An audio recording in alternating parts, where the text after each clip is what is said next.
There have been long-running conspiracies in rock and roll longer than most of us have been alive, and 99% of them are so ridiculous that they cannot possibly be true just by logic or sequence of events, but somehow people believe them. What's worse is that the internet has exacerbated these conspiracies to dumb people all over the world. From lighthearted urban legends to truly terrible conspiracies that degrade the musicians involved, I've looked up 10 crazy rock and roll conspiracies, and I'm sure the comment section is going to get wild. This is not a top 10, no ranking, just a list. I don't want to rank conspiracies and how awful they are. Also, I will not be going into every granular detail of every conspiracy because none of them are true. If you really want to jump down some of these rabbit holes, go ahead, but keep in mind that they are all fake. Please don't leave comments about, "You forgot to mention this part about this conspiracy." Don't care. Thank you for checking this out. You know how these videos work. Let's get to it. Back in 2015, Dave Grohl was performing in Europe and famously fell off stage. Total accident. He wanted to finish, so they got a doctor to fix him up on stage while they were playing, and then he did a tour in the US in the Guitar Throne called the Break a Leg Tour. Fun little story, right? I talk about that in a different video that you can find in the description, but the conspiracy here is that there are many rumors spread in 2015 that Grohl completely faked the injury just to get sympathy and boost ticket sales in the US when Foo Fighters returned from overseas. Grohl found out the conspiracy theory and added, "I'm really into the idea of a conspiracy theory. I think it's rad. What if I didn't break my leg? What if I jumped off stage and I fell on the ground and I made it all look like it was an emergency? And then they dragged me off to the side and the band keeps playing. And then 10 minutes later, I magically reappear on stage. And then I get somebody else's x-ray of a broken leg and I make it into a t-shirt and we make millions of dollars. And I designed this awesome throne so I don't have to stand up anymore. Imagine that!" This was almost instantly debunked, but it also goes to show you can't even break your leg as a famous person without internet nutjobs thinking it's a work. Pretty sure Foo Fighters were doing just fine without needing to add sympathy. This conspiracy has tons of coincidences, and it doesn't help that someone involved totally leaned into it. When David Bowie released the legendary Rise and Fall of Ziggy Stardust, the cover has Bowie, or Ziggy, standing under a K West sign. It only gets worse from there. This album starts with 5 years, talking about a Starman coming to save the Earth within 5 years. Turns out that 5 years after this album was released, Kanye West was born. The same K West. That's what the conspiracy alludes to, that Bowie predicted the rise of Ye. To add to that, in Bowie's final album Black Star, Bowie proclaimed something happened on the day he died, something else took his place and bravely cried, "I'm a black star, I'm a black star." Conspiracy theorists, Kanye fans, and even Kanye West has jumped on this coincidence. David Bowie's music is great and he is a legend, but he did not predict the coming of Kanye West as a megastar. It was all just well-timed events that fell into place. Also, K West was a British clothing store, so that debunks the whole knowing of West's name for the future coming of a star as well. It's neat, but it's not real future predicting. I know the stereotype of deadheads is that they're a bit spacey and not all there, but this conspiracy based on a live tribute farewell performance all the way back in 2015 to celebrate the 50th anniversary goes beyond common sense for even those touch of gray lovers. What is a beautiful and touching coincidence was seen as an elaborate plot turned into a natural conspiracy. Confused? Well, at the Santa Clara, California show, the set closed with a 17-minute jam session of Viola Lee Blues, and a massive rainbow appeared over the stadium. Pretty rainbow at a farewell show. All's well and poetic, but the conspiracists and ultra-paranoid put together the theory that the band and agents all paid over $50,000 to have a massive rainbow beamed into the sky just to have the perfect visual for the end of the Grateful Dead. $50,000 to project a rainbow in daylight from seemingly nowhere. What's great is that the touring and lighting director, after hearing about the conspiracy, even joked about how they put over 600 lights on buildings 2 miles away, and then he got serious and told people it was a real rainbow. What was the perfect show closer got too many people riled up about wanting something to complain about. A rainbow. Haven't seen that much anger over a rainbow since Kid Rock saw one and lost his mind in his backyard. When AC/DC lost Bon Scott, it was a massive loss to a band in the rock world, and at the time, many didn't know if Brian Johnson would be able to fill the shoes. According to the long-running conspiracy, Bon Scott may have left a gift behind in writing the next album. Remember that Back in Black came out less than 6 months after Scott died, so it's definitely possible some ideas were put together while Scott was still alive, but AC/DC fans think the entire album was posthumously written by Bon Scott, and Brian Johnson Manson just jumped in when Scott passed away, and all of AC/DC just performed what he wrote. The truth is that all of Bon Scott's belongings were given to Scott's family after his passing, including any writings or music material. While some of Scott's contributions from You Shook Me All Night Long made it onto the album, nothing else did. Literally everything Scott had was surrendered to the family, and the rest of AC/DC wrote Back in Black. Conspiracists spread wild rumors ranging from band members breaking into Scott's apartment and taking notebooks, all the way to the album that was completely written beforehand and AC/DC just took it all without mentioning it. Back in Black was the return of AC/DC after a tragedy, but there were no diabolical schemes behind it.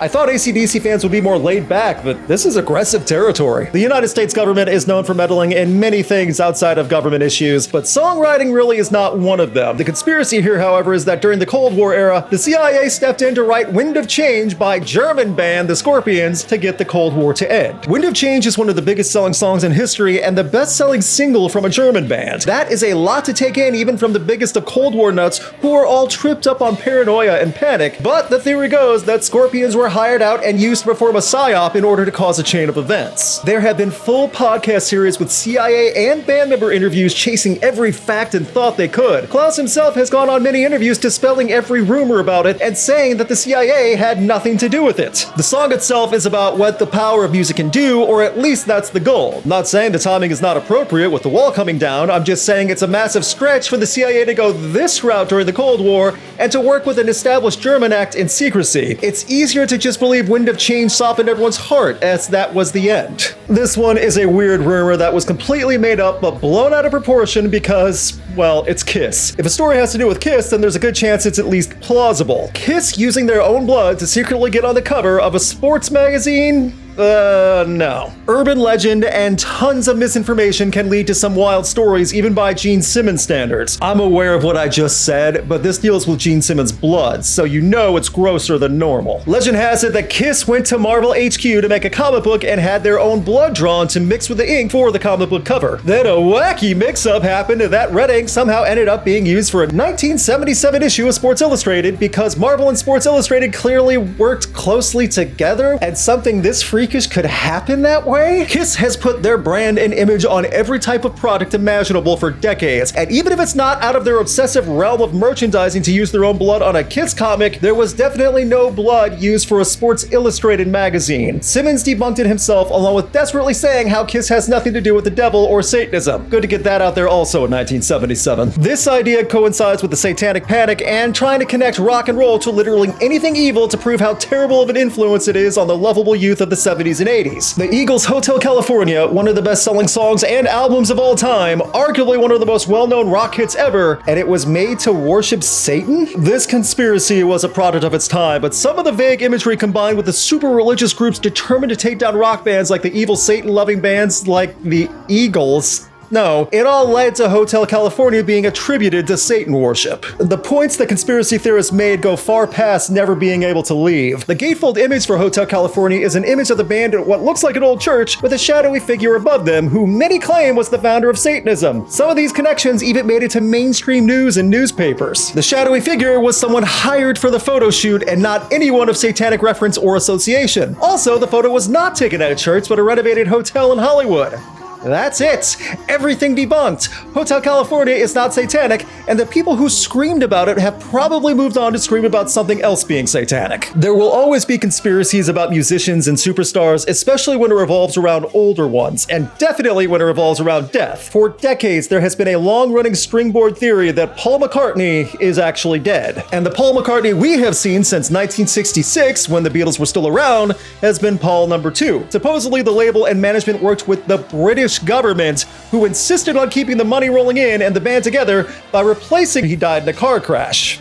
And it doesn't stop there. Fans started putting together clues that did not exist, meaning fans and conspiracy-obsessed fanatics started taking individual lines and features and putting it together. A lyric in Strawberry Fields Forever with John saying, "I buried Paul." The song A Day in the Life is about Paul's car accident, and the cover of Abbey Road being a fraud and the three Beatles and a fill-in of Paul on their way to Paul's funeral. Did all that sound really stupid? Well, for 60 years now, that conspiracy is still tested by old Beatles fanatics who refuse to admit how dumb that is. All the Paul McCartney solo work and Wings and everything else, that was just a random drifter the music industry found to keep making them money. Or you can just think he's been alive the whole time. That's pretty easy. One more for the impersonator category, as just like Paul McCartney, there have been elaborate and long-running theories about Avril Lavigne, and that it's not really Avril at all, but a woman named Melissa Vandella who filled in the role of Avril after Lavigne passed away in the 2000s. If the theory is to be believed, Avril Lavigne, after the massive debut success of Let Go, could not handle the massive spotlight and pressures of stardom. After Avril's alleged passing, Lavigne's record label at the time asked this new person to pose for press photos just to figure out what they'll do next and just let people think she's still alive, and then asked her to permanently act as Avril as time went on. Many people have gone off the rails pointing out how Lavigne's appearance has changed over the years from face to fashion choices, and never once thinking that maybe Avril just got older and changed her clothes and got work done while she was still naturally just getting older. The conspiracy got huge in 2011 when a blog post was made pointing out lyric lines and photos with clues pointing to Melissa instead of Avril. What I do like about this is that Avril has addressed this rumor several times, debunked some of the fake clues herself, but every time she tries to do this, a commenter online will go, "That's something Melissa would say." It also doesn't help magazines like Vice and Paper also spread the rumor as a fun theory without debunking it. Things got complicated indeed, Avril. The final one I want to talk about stems from 2017, where the rock world found out the terrible news in less than a 6-month period that we lost 2 amazing singers and band members in Chris Cornell of Soundgarden and Chester Bennington of Linkin Park. That same year, I posted a video about how we could remember both musicians. What happened? About 95% good comments, thoughts, talking about music and situations, and 5% conspiracy theories about how both Cornell and Bennington were attacked and it's a big cover-up. Yeah, it's pretty gross. I'm not kidding when I say the losses were still fresh in music lovers' minds when people on YouTube and Twitter started aggressively suggesting that both men who passed in the same fashion were actually attacked by Hollywood, music industry leads, Illuminati members. Nothing was sacred. Anything that would be ridiculous was included in this awful situation. Losing the voices of Soundgarden and Linkin Park in abrupt, tragic ways is shocking enough, but then you have idiots either in total denial or trolls desperate for attention trying to stir up a reaction. Those ludicrous plots where both men were being attacked for knowing industry secrets and illegal activities and were made to have it both looked like they were self-harm. Those theories still exist. To anyone that has ever willingly spread that information about Cornell or Bennington and how they passed, making it look like it was something different than it was, knock it off. I get that some conspiracy theories are fun to look up and be entertained by, but some of the stories I just said are truly what people believe, even with statistical and visual evidence to prove the contrary. People will believe what they want to believe, and trying to prove them wrong only makes things worse. Whether it's fake musicians filling in for dead ones, or making up wild conspiracies about lost musicians that actually died in tragic ways, please remember, there are gullible people on the internet that will not understand. Thank you for watching. Please hit the like button if you enjoyed this and leave a comment. Also, if you want to hear more ridiculous conspiracy theories, you can check out my friend's podcast called Stupiracy, with several episodes that are insane about wild conspiracy theories over the years. Totally worth checking out, and you can find that link to that one on the right of the screen and on the video description.